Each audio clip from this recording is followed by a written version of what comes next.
This podcast is sponsored by the UK's #1 matched betting site. OddsMonkey shows you exactly how to turn free bets into real money. Win even if your bet loses. Give it a try at oddsmonkey.com for just £1 when you sign up to premium using the offer code BERGCAMP.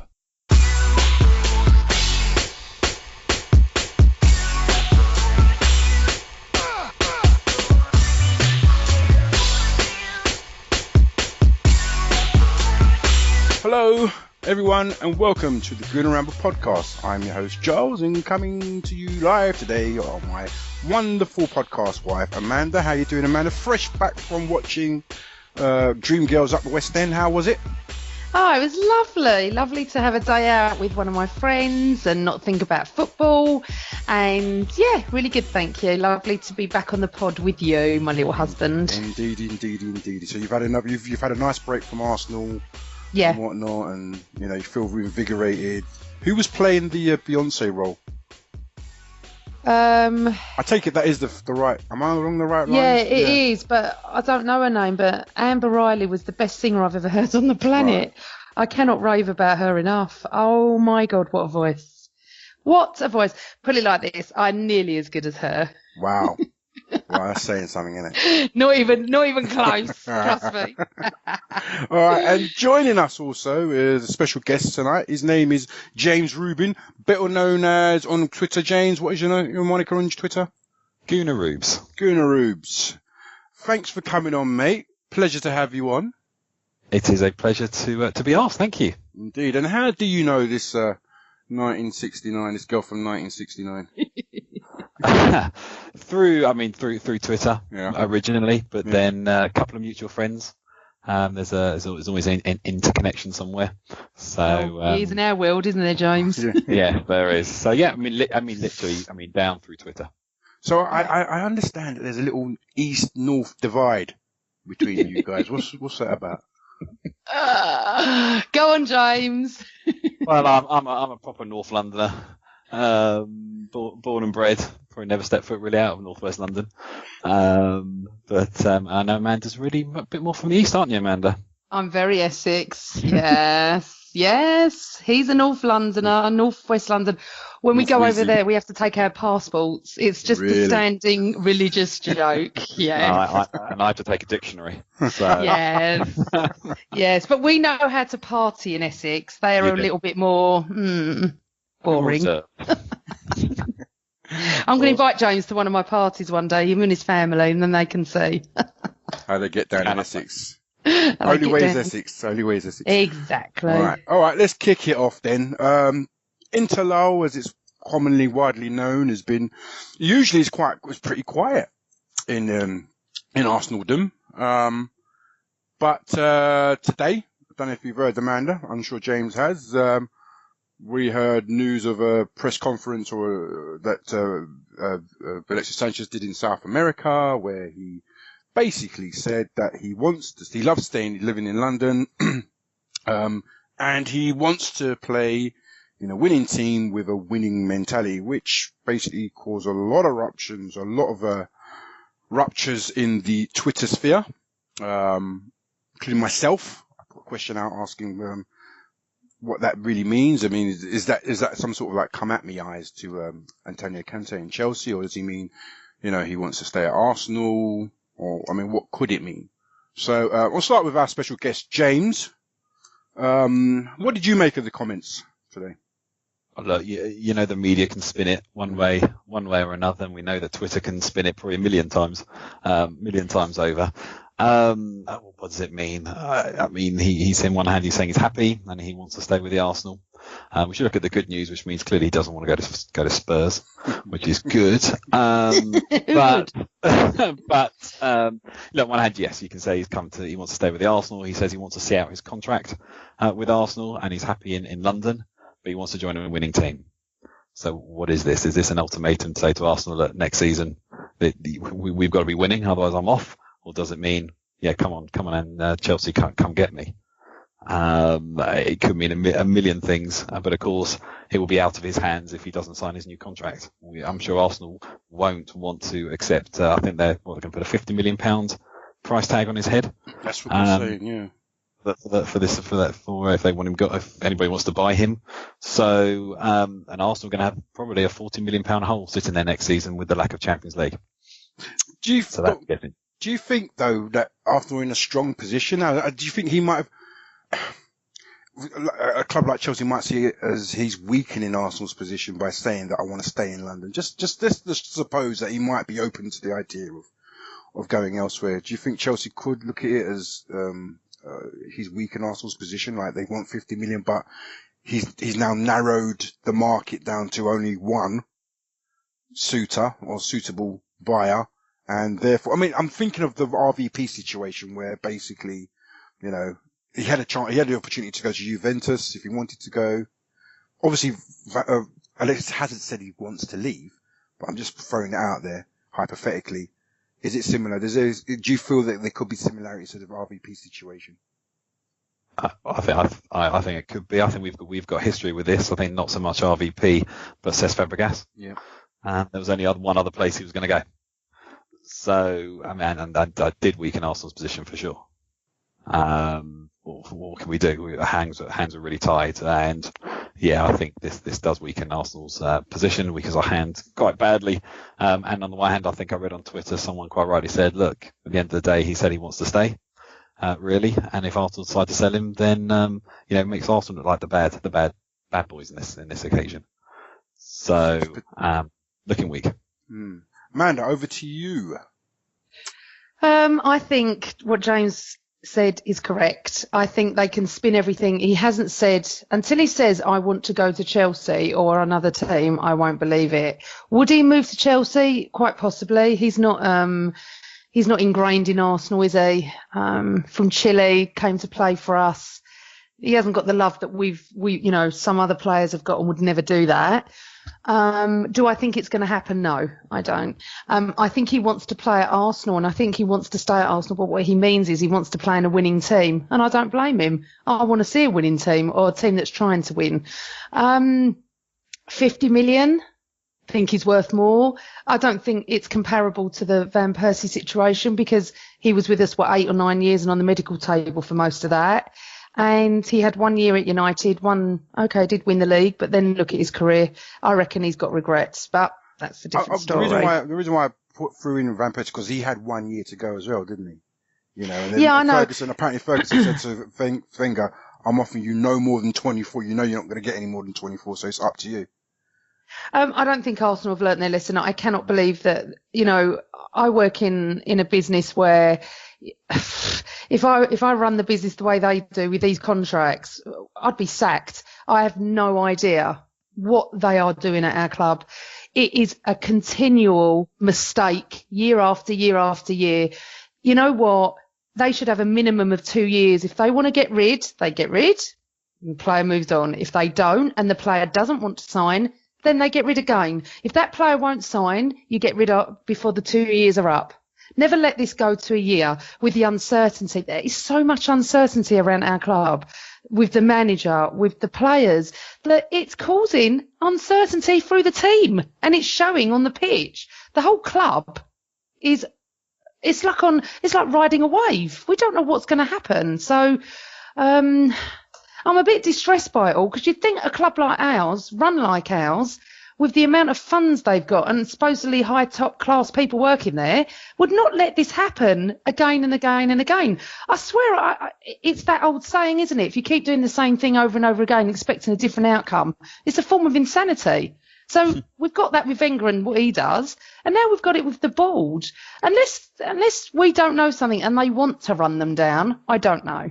So it's an interesting point that Amanda makes, James. I don't know if you saw the list of players that are contracts are due to expire in 2018. I mean, some of them, like Mertesacker and Santi Cazorla, I don't think we're going to get many games out of them. But there are some that you wonder, we're leaving ourselves in a difficult situation. And I just looked over at the Chelsea. I went to Transfer Market and looked at Chelsea's contracts. They've only got 2 players running out in 2018. Man United, again, not many players contracts running down in 2018. You do wonder how Arsenal kind of left it like this. Is it because so many players haven't shown that they are, apart from obviously Ozil and Alexis, many of the players on that list haven't shown or haven't shown that they are worth another contract, or there are still question marks over them and the future at Arsenal? Yeah, I mean, I think a mixture of many things. I think one thing Amanda said, in some bits about role modelling from the top, and if you've got a manager who's also not going to sign his contract and is very uncertain about his future, what on earth that spreads down to the team? Well, I think you're seeing it on the pitch. Which is an horrendous situation to be in. Obviously, managers' roles and football is very different to commercial worlds, but manager's job is always precarious and could be there one day and gone the next, unless you're Arsenal. The contract situations with these players, and I saw that list, I almost fell off my chair. And I don't always give, and I shouldn't always give, the team from up the road some credit, but one thing they do very, very well is lock in their assets. 5-year deals. I mean, okay, their salaries are probably on a different scale to Arsenal's, but locking those Dele Allis of this world to 5 years, probably the whole back four and Lloris on long contracts means you want to go, but we're going to get a shed load of money for you, which is fabulous. At Arsenal, we run down these contracts, we'd be lucky to get a £15 million for someone like the Ox or Theo to that matter. So I mean, I don't know what they're doing. They're not protecting the assets of this business. But it could be that flip side, Giles, which you're saying, maybe they've never really proven their worth. And, saying we're only going to give you these 2-3 year deals. And again, that's surely got to spread a lack of confidence to the player out on the pitch. Mans, do you want to come back on that? I mean, do you think it's a bit of both, or do you think that obviously you said the club's not in a very good state in terms of business-wise at the moment, but do you think there's also something about maybe some of those, like Ox hasn't really convinced, Wilshire's out on loan, Chesney's over in Italy. Is Chesney on the list? I'm not sure. I think he is. I'm not sure. Gibbs, again, hasn't convinced. Can we do better than Gibbs at left back? I mean, there are a number of players there that you'd think, actually, when you think about it, actually, they're not, they haven't really sort of like, gave the manager or the club something to think about in terms of their performances over a sustained period of time. I just don't get it, Giles. You don't run contracts down like this. You just, not with a year to go or a year and a half to go.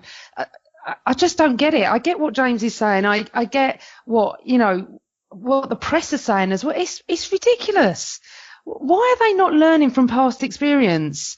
Why? Robin van Persie, Adebayor, Anelka, there's loads. There's just loads. I'm just, me and James have got a saying, I'm just famished with it all. That means Arsenal are just famished. I can use all my words tonight, James will know. Yeah, you can. Yep. But I'll just say for the listeners, famished means just all over the place with it, got no idea what's going on. Yeah, miffed. How do you know that? Yeah, I used that before. So I just think that I come from very layman terms. What are they doing? That's it. That's what I want to know. If anyone's got any answers, please tweet the pod. Yeah. Questions then, man. Have you got any questions around? I know you asked a few, some questions. Have you got any questions centered around this subject at all? I was nearly prepared. Maybe Rick could cut that bit out.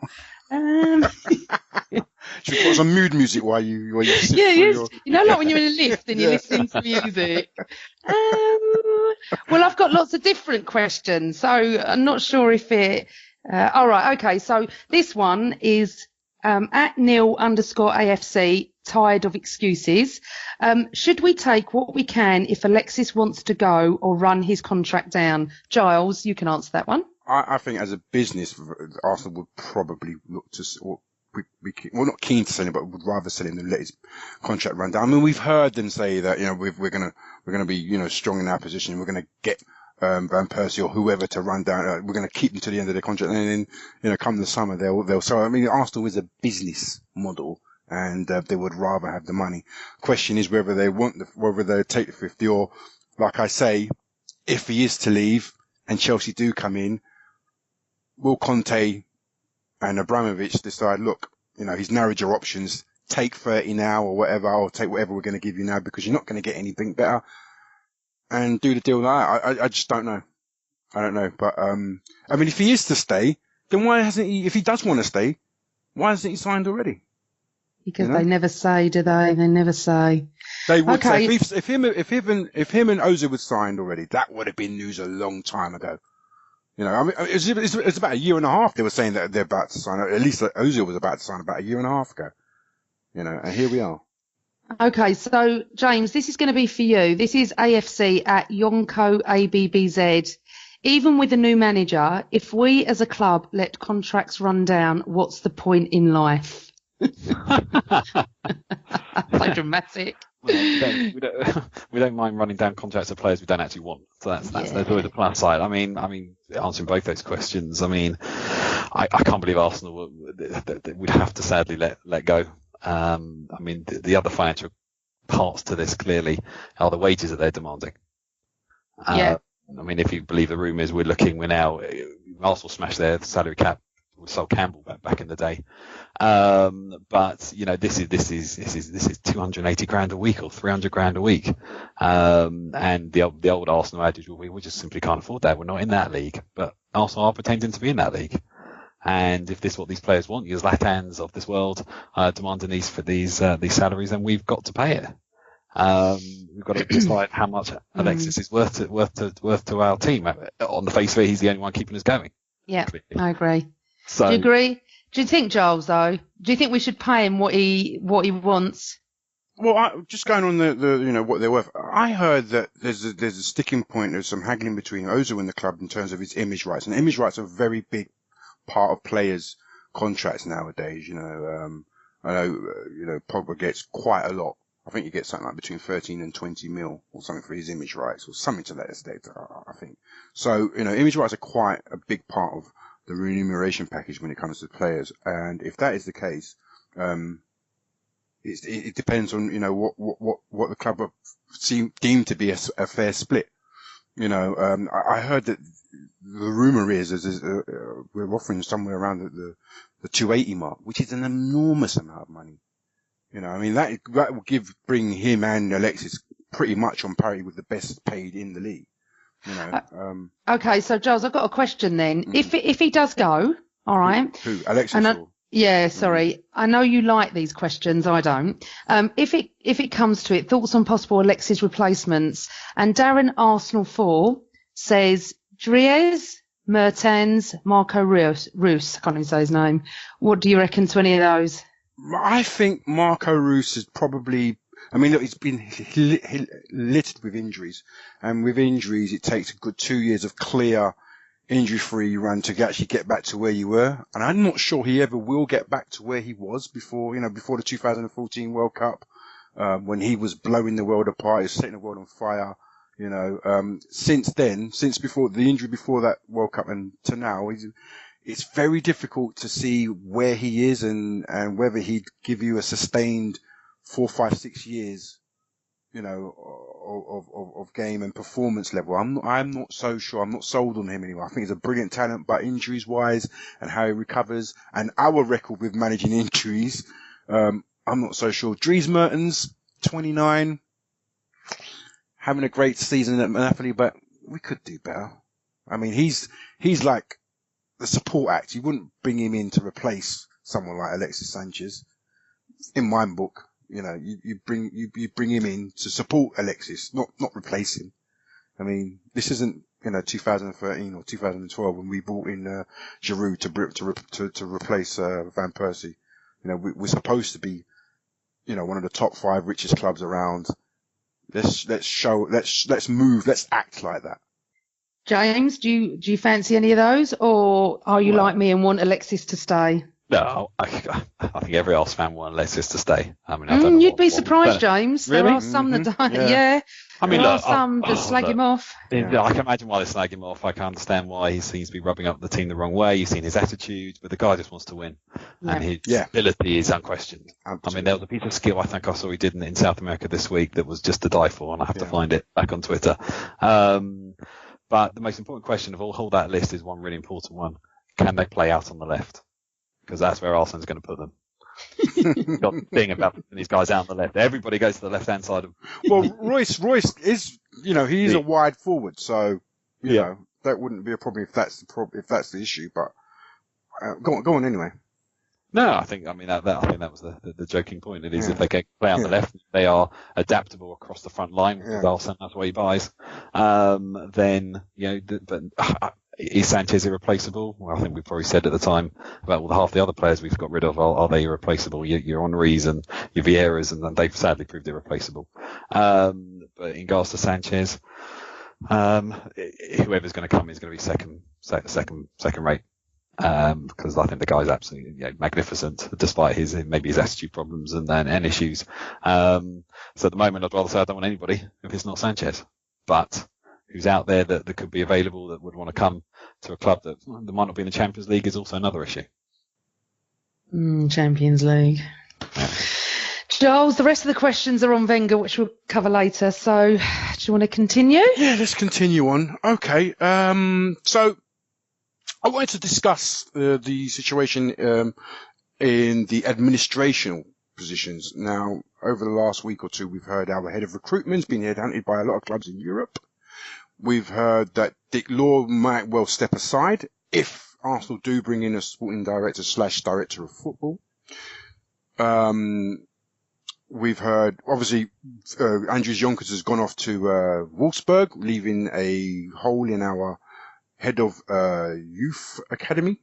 So that brings me, that makes me wonder, how would a team like Arsenal, a club like Arsenal, go about recruiting these guys? And James, I know you work in, you deal with recruitment, recruiting people and in high positions. So, I mean, in your line of work or in any line of injury, when you're headhunting for senior positions, what kind of criteria would you take a punt on somebody with no experience, i.e.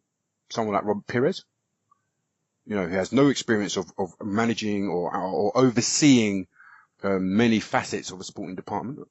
Or would you rather go for somebody with the resume, experience, the gravitas, who not only can sign deals, move and shake in the corridors of power, but also, oversee the restructure of the youth academy and all the other facets that go along with a job such as director of football or sporting director?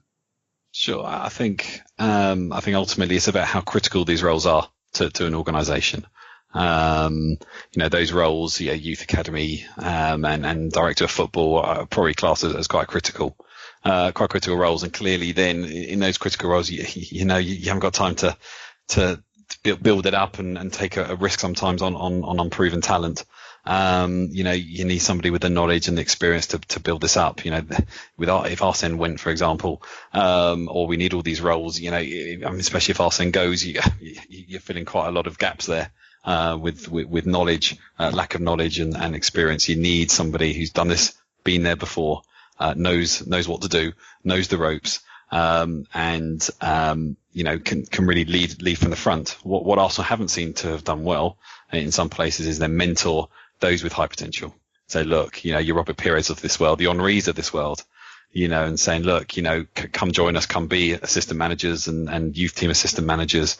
And what if you believe the rumours about what happened with Henry about, Arsene saying you can't do your media commitments and be part of the setup here. Arsenal don't seem to be developing their talent from the inside. Yes, it sounds romantic. We want a Robert Pires back. We want an Henry back. I want a Vieira back now. Bless Vieira. He's getting some experience. But we don't mentor these guys. And therefore without, it's a big risk to bring in a Pires. He might have the passion. He'll know Arsenal inside and out. He knows what Arsenal's all about. He knows how to win, for sure. And he was a sublime player. But we've got these critical roles in this organisation where I think we're going to need the knowledge and experience quite quickly.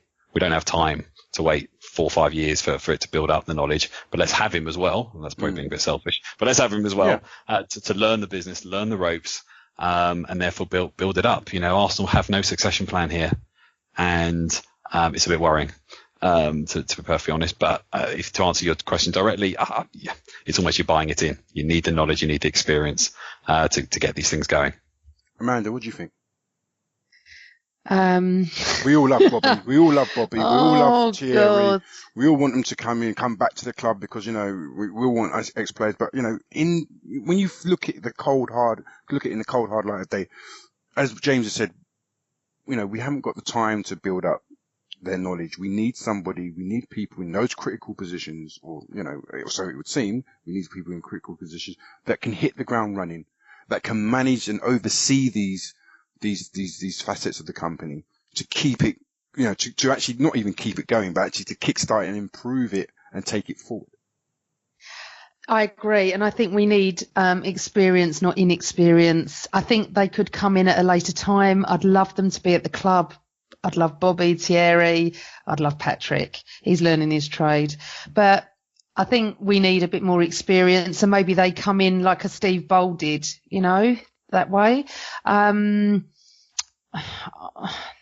I don't know, because we can't say, could we? I mean, you could have Bergkamp coming in with Bobby and Thierry coaching, and we could win everything, or we could get relegated. I know it's like dramatic, but I'm just saying we don't know, do we? Either way, we just don't know. What do you think about? I mean, James touched on Thierry Henry leaving Wenger gave him an ultimatum, stay on full time or go, and he decided he didn't want to lose his job as a pundit. And obviously now he's part-timing with the assistant manager job for Belgian national team. Do you think, though, that, if Thierry really wanted to be part of this, he should have stayed and really earned his badges and then, made a real commitment to Arsenal? Because I think Tony Adams was here at the time, but I think he left for a bigger job. Is it a national job he's doing somewhere now? Or have I got that wrong? I think he was under 18s manager or under 18s coach. And from what I understand, people, he was doing some really good work in the age groups, and he's obviously been, bigger contract, bigger profile and whatnot. But someone like Thierry Henry, would you expect him, do you feel disappointed, shall I say, that he actually decided to go, not with Arsenal and go with Sky Sports? No, not at all. I don't think so. I think, isn't he doing his badges as well? He probably is, yeah. Yeah, I think he's doing that and that. I think that was right for him. I don't think it's right for him to be at our club at the moment with what's going on anyway. I don't think any of them are. I think the club needs to sort itself out before we decide whether Thierry Henry, as my dad calls him, whether he should be back at the club or not. Do I think he left at the right time? I do, yeah. I do. I think that we can just surmise all this. I don't like surmising, but we could surmise all this and we could say that this would be a good partnership and that, but we have to sort out what's going on. That guy was right. What is the point if we, get a new manager, but keep going on with this contract fiasco? So, yeah, me, I divert off into different conversations. Okay. All right. Let me ask you this. Mikel Arteta was well respected. Extremely well respected at the club on the training ground. He obviously had an eye. He was obviously quite a good coach. I think he did his badges with Welsh FA, if I remember correctly. Can I just interrupt you? Yeah, go ahead. Yes, big fucking mistake. Yeah. I know what you're going to ask. Excuse my language, but I have to swear. Because Wenger did say that there was no space. He couldn't make any. Come on, he couldn't make any space. Look, as far as I'm concerned, right, let's just not start me on Wenger. I don't think he wants anyone there that's going to disrupt his way of thinking and the way he wants to run this club. And I suppose Mikel Arteta was respected by the players and everybody. You could tell that. And the fans. Wenger isn't. I don't think so. I think he's respected by the players he chooses, not by the ones he disregards. So, yes, I am. I didn't need you to finish that question. Sorry for interrupting you, but I know what you were going to say. Yeah, I'm gutted he's not at the club. Exactly the same as Patrick. When Patrick he wasn't even us. given anything. He wasn't. No. James, if I'm right, I don't think he was actually even offered a role. Was he, James? No. Yeah. Correct. I think Amanda's quite right, and I know we're going to come on to Monsieur Wenger, but this painting of him as almost a dictator in the way he runs the club. You've got to look at Steve Bold, vocal guy on the pitch. Back part of the famous back four, which I grew up with and absolutely loved. The guy's become, he's almost, he doesn't say a word on the bench. Yeah. A mute. I literally was going to use that word, a mute. He's become a mute. sitting on that bench. And one other part of this about bringing your Bobbies back and Patrick Vieira's and all these kind of guys is we've got to be very careful about being romantic here. These guys might not make great coaches, might not make great, parts of the business that we might not need. Steve Bold is maybe a proving point. A guy who's done very well at youth levels at Arsenal, has become assistant manager, but I'm not quite sure what he's doing. Look at the defending for West Brom. That's it. I've got nothing else to say. How can he never happen? I don't get it. You know what, the word you just said, though, defending. There wasn't any defending. Yeah, but you know what, James makes a really good point, because from what I speak to people that, know people around the club, and they said that as a youth coach, through the age group, he was absolutely brilliant. His use of tactics, systems, and so on, and philosophies, and training and nurturing these boys was absolutely brilliant. When he first came into the first team, I remember, and I've been told it's not actually a rumor. The first few months of the first team, I think we were showing signs of improvement under him as the new assistant manager, and apparently Wenger didn't like any of that, and so shut him down. And there's a lot of people that wonder why. Banfield and Boulder just sitting there mute and collecting their pay packets, they're actually some people believe they're doing absolutely nothing, in terms of bringing any kind of philosophy to the way we're playing. And it's, as you guys say, Wenger's an autocrat. I mean, Wenger has to change. If there's to be any improvement or any way of us going forward or him reinventing himself, he has to change. I mean, how reassured are you? How much do you believe Wenger when he says that, he's ready to invent himself, Amanda? Because this kind of all brings it all together, bringing back Paddy Vieira, who's quite outspoken, or Thierry Henry, again, who's another outspoken person, or anybody, bringing in a director of football. Wenger's going to have to answer, share, listen, to other people. If he can reinvent himself, do you believe he can? Do you believe he will? No, I don't. I don't understand if he can invent himself now. Why couldn't he have done it 5, 6, 7, 8 years ago when we needed it as well? What is this? Because he's feeling a little bit of pressure from the outside because the press are mentioning about fans not being happy and protests going on? Or is it just because he's, I want another 2 years, I deserve 2 years, I want to earn another 16 to 20 million quid, which I don't even think is about the money anymore.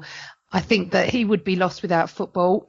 I'm not unhappy with Wenger staying at the club and going upstairs. I wouldn't have a problem with that. But what I do have a problem with is that why can he change this season, but he couldn't change last season or the season before? Because I have to be honest, the last 5 years have been like groundhog. And for all those people that want Wenger to stay, and I don't have a problem with respecting your opinion, yes, I do know we've won 2 FA Cups. I have fantastic days. But that isn't challenging for the league or even being dumped out of the Champions League year in, year out. It depends what you class as success and what you want for your club.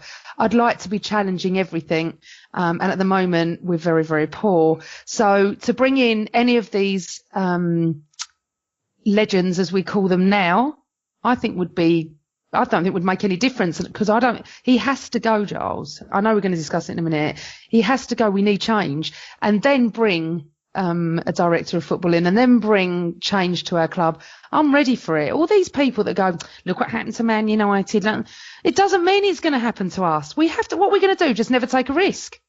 Sorry. I'll ask you both a question. I'll come to James first, and then you, Amanda. James, if we try and look at this from another point of view, I want him. I think he's run his course.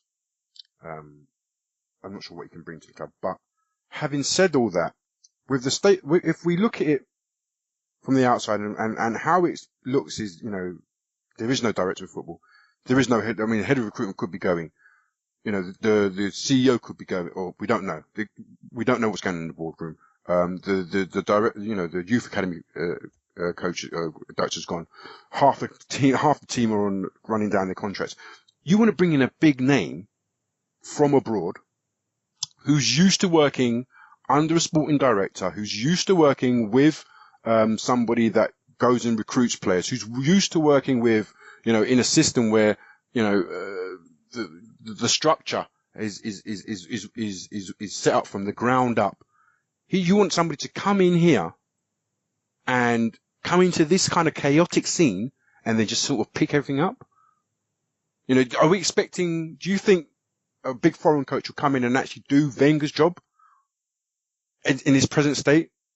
Or do you think that, you know, we can just drop in a director of football right here, right now, you know, drop in other parts of other facets, other people coming in, and they're all going to be able to work together and bingo, hey presto, we're off and running again. I mean, doesn't it sound a little bit unrealistic? Shouldn't we sort of really, we're already 2 years behind as far as I'm concerned, but shouldn't we take measured steps now in terms of, you know, getting the hardwired in, and then in 2 years time, you know, bring in somebody with, you know, the support network around them so that they can take this club forward. Yeah, I think you're correct on many levels. I think, you know, something has to change, something has to give, and whether you want Wenger in, Wenger out, you know, if he decides, which is ridiculous, if he stays, then there has to be a massive statement of intent from Arsenal Football Club to say, you know, he said he's staying, but these are the steps we are now going to take to build this club up, to build that structure, Giles, that you were talking about. I agree. I think we are 2 years behind. This is a transition that we're going to have to make, where we're going to have to build some of these roles and some of these experienced people around him. If that's what happens and he decides to stay, and will he change? God, that becomes very, very difficult. And I can't say it will be a bed of roses, and you've seen so many managers fall out with directors of football over the course of time. But on the other hand, do I see a European manager coming in and doing everything Wenger does? There are obviously senior roles in life where people get very excited with greenfield sites and blank pieces of paper and go, wow, I'm not used to this. This is like old school management. Right. And actually some managers might absolutely thrive and go, I can do all of this, or can say, look, I want to bring my team with me. You know, and that's what you do. You're going to have to find a manager that can bring a team with him, for sure. But I think Arsene's going to stay. I think that Arsenal will start to build this transition 2 years. I don't think Arsenal Football Club, the board, have a plan, any kind of succession plan whatsoever. Yeah. And they're going, can I swear? Shit. Yeah. You know, shit. There's no plan here. And if Arsene decides to go, which is a ridiculous situation to be in, it's not just one person leaving. He does the role of 5 or 6 people. And there is no plan. And we have no one. So we're going to take a whole nucleus of another football club in Europe to replace him. That just doesn't happen. So yeah, very difficult. There's 2 ways of looking at it. I think appreciate the 2 ways of looking at it. If it's a cold turkey and say go, gone, and we'll have to pick up the pieces somehow as a football club, then so be it. Or we do this bit of a slow transition period. But for me personally, if they do this 2 years, which I think is going to happen, then there has to be some kind of massive statement of intent. And I'm not talking about the statement of intent being Sanchez going to Chelsea. The statement of intent has got to be, and it's not even just on the personnel on the pitch, it's the personnel behind the scenes, for sure. Amanda, coming to you, same question. I mean, look at it if we can try and look at it from the flip side, if Wenger was to go now, nothing is in place. A new manager, be it Allegri or Jardine or whoever you want it to call, they've come from their own familiar surroundings where all these kind of things they don't have to worry about. It's all been, you know, hardwired for many, many, many decades. They come into this chaotic scene, burning furnaces, you know, the baby's out the pram, and you're expecting them to come and effectively do Wenger's job. Does that sound realistic? Really? I mean, if we look at it like that, I mean, I mean, does that sound realistic to you? No. And I go with what James says, actually. I don't normally agree with all the guests, actually, James. Yeah, I do. There needs to be an overhaul. You can't just bring someone in now. I mean, we've just had a question that I'm going to read to you, okay? Yeah. It says, if Wenger does stay, what does he need to change, i.e. the coaching staff, players, etc., which leads on to the thing that we're discussing. Will it be enough to have Wenger there with a change? You know, I'll throw that to you two. Do you think it would be enough? Do you think that would be suitable instead of actually overhauling completely and getting rid of our manager? Well, as we were saying, you know, like there's so many more facets around that we need to hardwire. I'm trying to look at this objectively, you know, and I'm saying, I'm suggesting there's so many other things that we need to hardwire. It's not just about Wenger staying or going. You know, there's a transfer negotiator, there's a head of recruitment, there's scouting, there's a youth academy, there's a C, you know, there's the link between the board and the sporting, operation, you know. Currently Wenger's doing all that. Maybe it's because he's been doing all of that, he's taking his eye off the ball on the field. And we're not as competitive as he used to be. Because back then, David Dean and others were doing that. They had David Dean, Danny Fitzman, and so on and so forth doing all those roles since 2007 or whenever.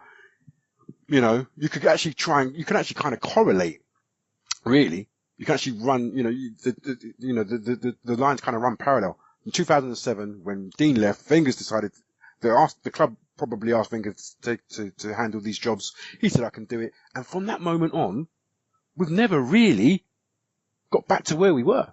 And that could be because he's got his fingers in so many pies, doing so many other things, that success on the pitch, you know, it's kind of taken a backward step. And it's so hard to sort of like get back to where you were because football has changed in the last 10 years. Football has changed so much in the last 10 years.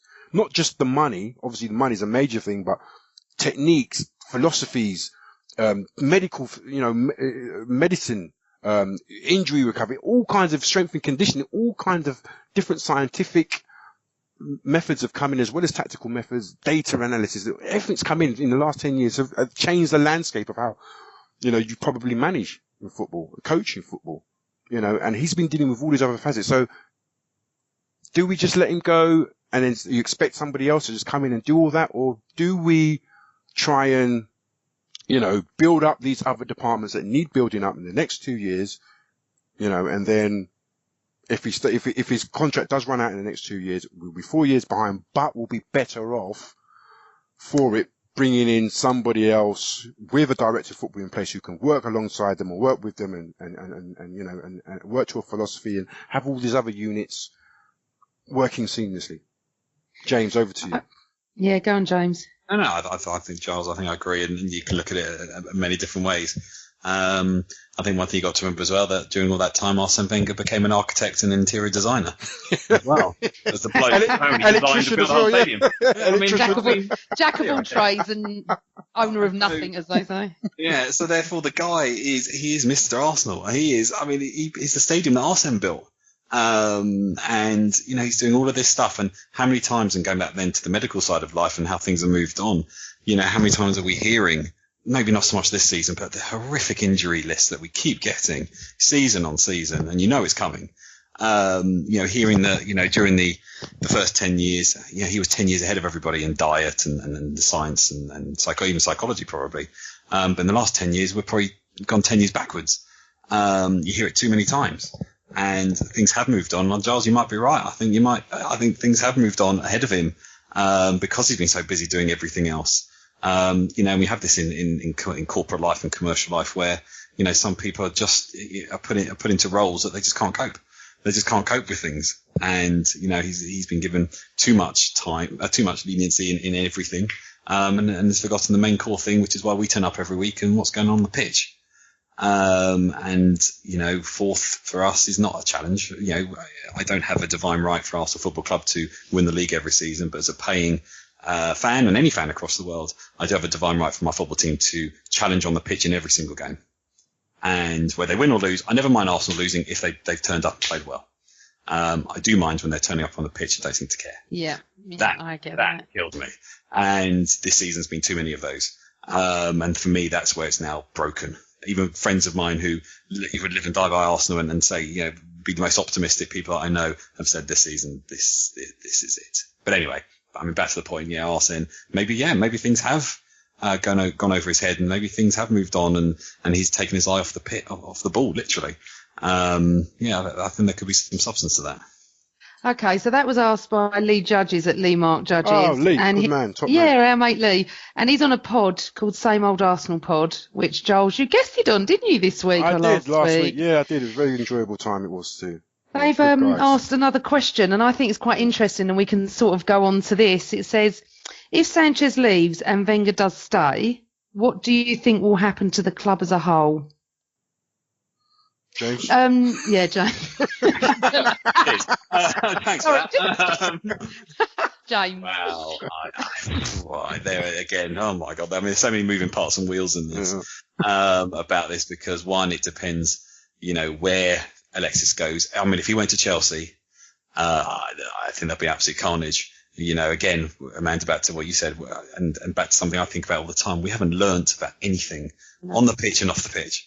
I mean, I can go to death about the learnings of the Bayern Munich debacle.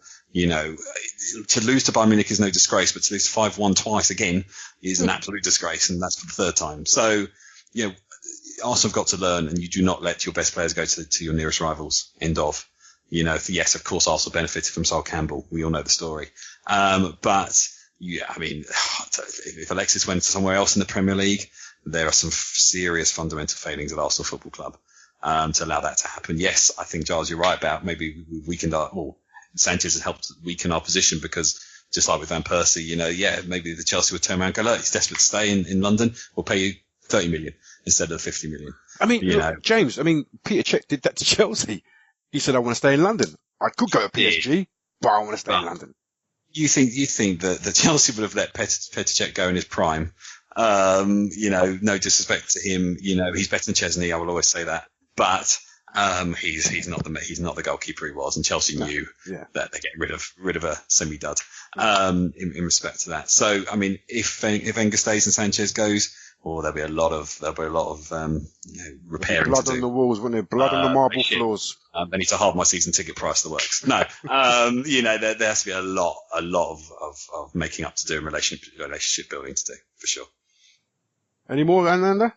We've got loads of questions, but they are relating to our esteemed leader. What about Dave? Dave, I was going to just go to Dave Seeger's one. Our mate on the pod, Dave said, no new manager, no top four, no change in wage policy equals return to project scouting and project youth. Discuss. Thank you, David Seeger at Gooner Dave 66. So, Giles, in a very quick roundabout, because answer, go, okay, discuss. Cool. Right. Project Youth is different in my eyes. Project Youth is different now from what Project Youth was in 2008 or whenever he decided to go on the Project Youth trail.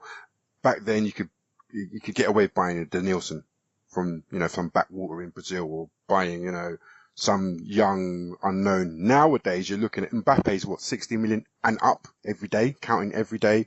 You've got Gabriel Jesus, 19 or whatever, went to Man City for 35 million.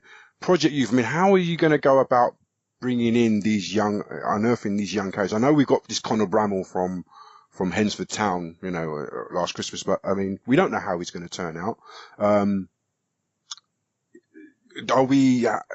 Our scouting, Clive used to say we are not the preferred employer of choice. I think it was his catchphrase, so you've got all these clubs vying for the same kids. There's not one kid in Europe or Africa or South America that isn't known about by all these clubs. So we're all scrambling.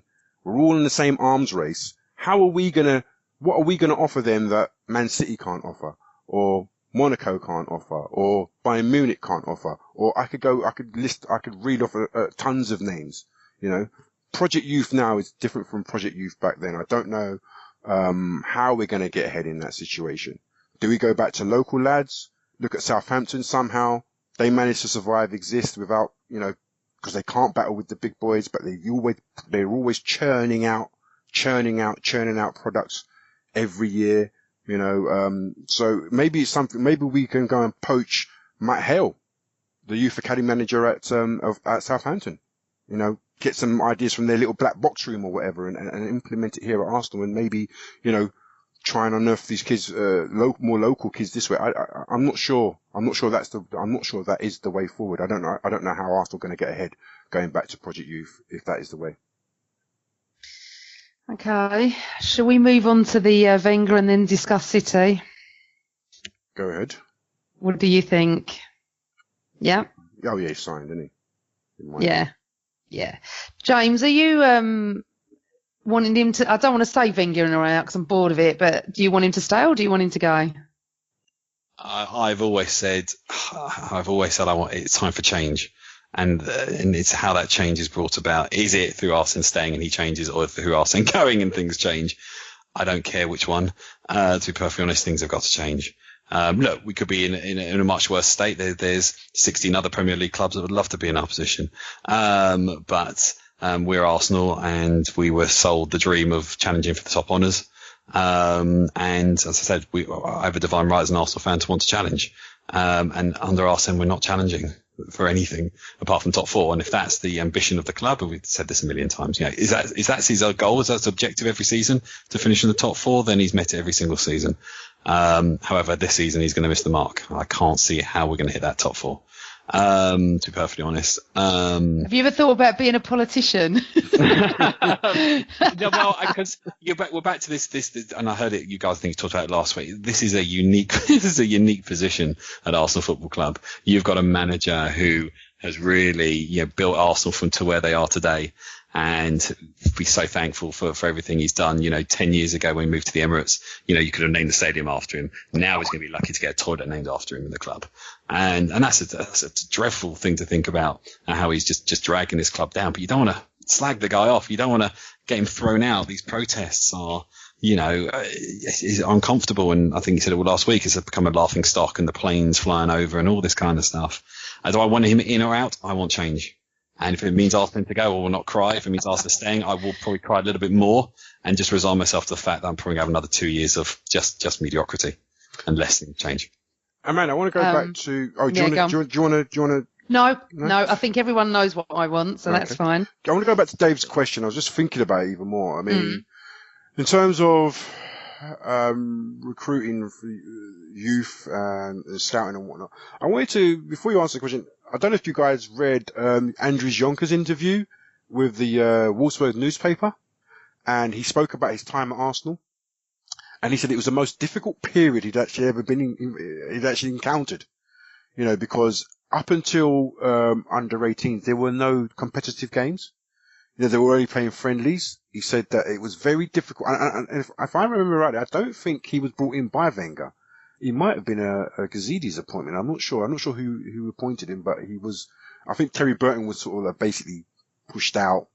Liam Brady had retired, although he's come back now, and Yonkers came in with his own team of Dutchmen and whatnot, and they tried to radicalize, or he wanted to radicalize the youth program, but he said he encountered a lot of problems. It was a very difficult period of time. And basically he was saying his way of thinking and on Arsenal's way of thinking, or English football's way of thinking, is two different, very different philosophies. So, in terms of Project Youth, I wonder if we actually really just have to sort of raise it, and effectively start again. I don't know what you think, Amanda or James. Go on, James. Well, I'm not sure where the conveyor belt of talent has gone at Arsenal Football Club. We spent all this money, beautiful training ground, which is not far from me, absolutely magnificent facilities, world class, and we're producing just average talent, and no disrespect to players like Iwobi, who I think it could be very good, but Arsene's doing what he normally does, and he's overplaying him. And that's another cardinal sin, and the kids that are trying to come through, are just not cutting the mustard.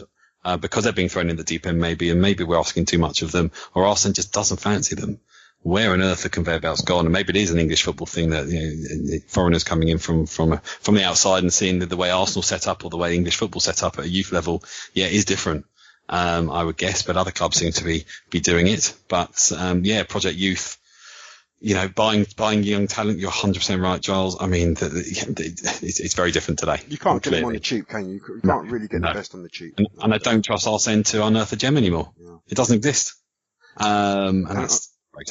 On top of that, you've got Chris Willock, who's one of the real bright young stars, could well be leaving in the summer because he wasn't. I mean, and this is another thing, like some youth prospects are being given promises, and I suppose he feels that Wenger's broken his promise, and apparently he could be leaving in the summer, and I'm sure a whole host of clubs will be lining up for his signature, because from what I understand, he's like one of the real bright stars, one of the few bright stars coming through our academy right now. I mean, Amanda, how do you see the whole Project Youth thing? I'm a little bit upset that we haven't got a fantastic youth project. You know, we used to years and years ago, didn't we? I just feel everything, you know, with Dave, what he asked the question as well, which is fair enough. From top to bottom, there needs to be change. I know what James was saying, and I get the fact that he wants change with maybe Wenger staying or going. I feel he has to go for the youth to want to come in as well, for the youth to progress. You know, he seems to pick and choose who he likes, not maybe. Look, I don't know. I'm very anti-Wenger, you know that. So it's very hard for me to be impartial with this. I feel he's got a lot to answer for with our youth project, I'm afraid. Sorry. Well, I just wonder because I'm not sure he has anything to do with who comes in. You know. Of course he does. Of course he does. From top to bottom, he runs that club. Do me a favour. Anyway. All right. Let's move on to Sunday's small engagement with Man City. Got a decent record against them at home. Is it going to count for anything? A dress rehearsal for the MFA Cup semi-final. Maybe we can get our shooting practice in. What do you think, Amanda? How do you see this one going? We cannot call it, and their club's a little bit like ours at the moment as well. Not as bad, but they're a little bit sort of inconsistent. As I used to say, consistently inconsistent, whatever. How do I see it Sunday? We're either going to get trounced or we're going to win. There's not going to be an in-between for me because we don't know how the players have reacted the last 2 weeks, do we, since that debacle at the And obviously Hawthorns. everyone's coming back from international break. Yeah, we don't know who's fit, who's not, what's going on. I felt very, I was with the guys in the pub watching West Brom. I felt very positive, and they all looked at me and I went, that's not a good sign. Really not good. I was very positive before West Brom. I'm just not going there again with that positivity rubbish. I'm looking forward to it, actually, as much as I put a tweet out last weekend saying I haven't missed Arsenal one bit this weekend, and I never thought I'd ever type those words. And my Twitter went mad. Hundreds of retweets, hundreds of likes. I just didn't realise that so many people felt the same way. No one missed it last weekend. I think we'd had enough. I think that break came right at the right time for us. And I think we could have possibly quite a good crowd on Sunday, as in atmospheric. I think we'll be up for it. We haven't had football for a couple of weeks. I think we have short memories. And I think as we walk on that pitch, we think we're going to beat them. Our great game last season against them, December a year ago, was the last time I think we even played decent at the Emirates. We were phenomenal that day. Yeah. Sorry, I forgot about that. You know me and my memory. But I think even City, we played better than Chelsea that day. Our best away game for years was at City when I was there, when we beat them. I don't want to sound positive. I don't think these players have got anything to lose now. They should be fighting for their semi-final places, but it doesn't work like that with Wenger, does it? He's got his favourites.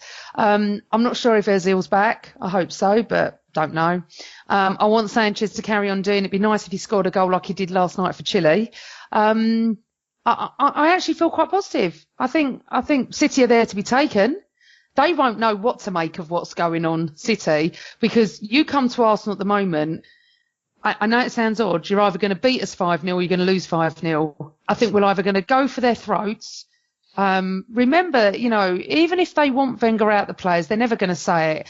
They may want to fight for him. I did that tweet as well. I said, if these players so desperately want Wenger to stay, when are they going to start fucking playing for him? Because they're not playing. So, no, something's not right somewhere with what's coming out in the press. I don't believe the press anyway. I never read the papers. But yeah, I just think that we can't call it at the moment. Can't call it one bit. James, over to you. What's your thoughts? Just touching on the last point from Amanda about players wanting to play for Arsene. I mean, they should be desperate to keep the man and make sure sure they turn up on the pitch, because they are severely underperforming, and under any new manager, they're not going to get away with it. So they should be busting their gut to play for that man, because they're having a life of Riley out on the pitch. Underperform and get beaten doesn't really matter. But then even down to Amanda's last sentiment. Who knows what's going to happen? Who knows what Arsenal's going to turn up this season? Or sorry, that in that game, because this is Arsenal 2016, 2017, which is so inconsistent. that, I think I tweeted during the week that dare I say, maybe City is the perfect opposition for us on this weekend. It's a game we should be up for. It's a game the fans should be up for. This is, lose this one, we are miles adrift of the top four. But you just don't know which Arsenal team you're going to get. I have no idea if they'll be up for it. I have no idea if they want to just play like they did in the last few games, where they'll turn up for 10 minutes, or they'll turn up for 45 minutes, or turn up for all of it, or turn up for none of it. And that's a worry, for sure. I think it'll be a cracking game because you've got two absolute pony defences, for sure. And it will depend on the day, who gets the breaks, who gets the chances up front. I will say that probably Aguero is probably the best player I've seen come to the Emirates in the Premier League. When I've seen him up close and live and in person, he could absolutely tear us apart.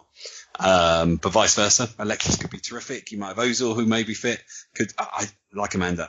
It is almost impossible to call, so therefore I'll probably say it's a draw. Back to me being a politician. You guys make some good points, and especially James, you said that it will be probably an open game. I mean, Man City's games have been really exciting. Watching it as a neutral recently, they've been really. I mean, like you said, the defences have been absolutely pony. But, the attacking talent on display and the way they play the game, brilliant. I think it'll make for a brilliant game on Sunday. Secondly, I hope the players fight for the manager on the pitch the way they have been fighting for him in the press. Even Lucas Perez came out today and said that he loves Wenger. Even though I'm not playing, he respects him. He's a great manager.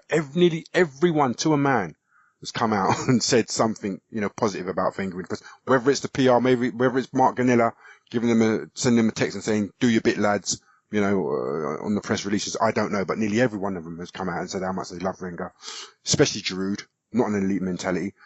So if they can show half the fight they do in the press, as they if half the fight they do in the press as they do on Sunday, then we should be in for a really good game.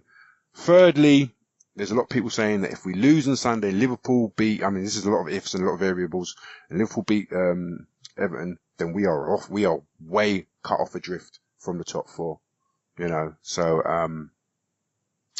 the boys have to turn up. Boys really have to turn up on Sunday. No ifs and buts. If they don't turn up and, Wenger announces he's staying, my goodness me. Things could get a lot worse, when the terrorists are outside the ground. That will lead on to a little question that someone really wants me to ask, okay? Mm-hmm. Why are people obsessively and endlessly negative about Arsenal, and it defines them as people? I'd like to answer that, actually, because I think that guy, and I don't want to misrepresent him, I think he is someone who wanted Wenger to stay. I'm not sure, but that's at Arsenal chap. That's Ian. And I'm sorry if I've misrepresented you, Ian. At Arsenal chap, yeah. I think what happens is when you're born and bred an Arsenal fan or a football fan of a certain club, it becomes like tribal. It becomes like your family. And anyone can criticise your family if it's your family, but no one else can from the outside, even if you agree with them. Okay. So at the moment now, I get a lot of people asking me, non-Arsenal fans, are you Wenger in or Wenger out? It's so boring. I'd rather them talk about the club. This is all it's become. It defines us because it's part of our heritage as such. I was born an Arsenal fan, like most people were. My dad, as Giles, James, you might have heard, went in the late 50s, okay? So, and I went in 74, 73, don't remember, obviously. But, and then from then on, and it became part of my life where unless you're a football fan, you don't get that. You don't get that. So, when you love something so much, when it's part of your blood and things aren't going well, it does define you because you want your children to succeed, okay? I'm now older than most of the players, all the players. When I was growing up, obviously, they were older than me. So I've seen hundreds of players come and go. And you love some, you hate some, you want your team to do well regardless. You get the odd ones like Bentner with the ego the size of a small country, Adebayor, what he did, Van Persie, you get hurt. That's what Nasri, Ashley Cole. I was watching a program the other day. Honestly, it was so funny. And there was the Arsenal fan on there's a comedian, and went mad at Ashley Cole in a funny way. Exactly what I would have done. Why did you leave? Well, in a funny way. But you're hurt. You get hurt. So when you win stuff, the joy is elation. Okay, it's like seeing your son or daughter get married. It's the elation. It's when we won the double, that you can't beat that. And I know everyone takes the piss out of me, and I don't really care. But Anfield '89, that moment for all of us there and thousands and millions around the world, whether you were there or not, nothing can beat that moment, that feeling. So what's going on at the moment is heartbreaking. Planes, protests, terrible atmosphere. I go to away games. It's awful. We're all upset. So it defines us because we become passionate about our club. We can't do anything about it. We're not on the board. We won't know whether Wenger's signed or not, although I think he has. So we can't do anything, and it becomes frustrating. It becomes to the point where, as I said last weekend, I didn't miss it one bit, and I always miss not going to Arsenal. I hate it through the summer because I love going to football and I love everything about my second life as such. Mm-hmm. So I would like to just say that it defines us because we become angry, we become frustrated, then we have the elation. It is a roller coaster, whatever club you support. Chelsea this year, going to walk the league, absolutely. I can't see anyone getting near them. Last year, where were they? 10th, 12th? I don't even know where they ended up. So it is ups and downs. The problem we've got at the moment, and I'm sorry to rant on, but the problem we've got at the moment, right, no, it's only another minute and I'll finish. The problem we've got at the moment is we don't know what's going on. We need to know whether he's signed or not. If he's signed, we have to get on with it. If he hasn't, then there's going to be exciting changes. We don't know about our two most important players, whether they've signed or not. So people want to know why we get angry and social media erupts, because we're hurting and because we're watching those people down the other side of the dark road laughing at us. They haven't got anything to laugh about. 21 years above them and whatever else, winning the league in black and white.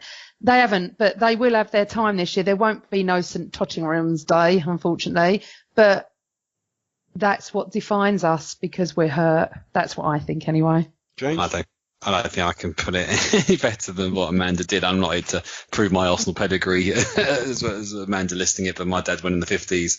My grandfather went in the 30s. Chose Arsenal. I didn't have a choice about choosing Arsenal. It was there, and from 5 years old, I've been going, and it is in our blood. And Anfield '89 was probably still the greatest moment until I got married and had kids. But for footballing reasons, it was the greatest. And you could take Aguero's one that he did for City, but it won't be 89. Living through that, it is a roller coaster, and his football team. And even when I go to work and I start talking about Arsenal, my dad will always say, James, there's never a minute in the day you don't think about Arsenal. That's right.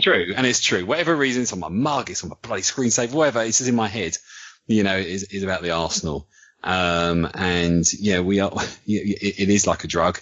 And people at work go, why do you talk about it so much? Why do you tweet about it? And of course I told them I'm coming on a podcast. Mm-hmm. They said, I said, you don't understand it. Apart from in the blood, and I've been going all my life.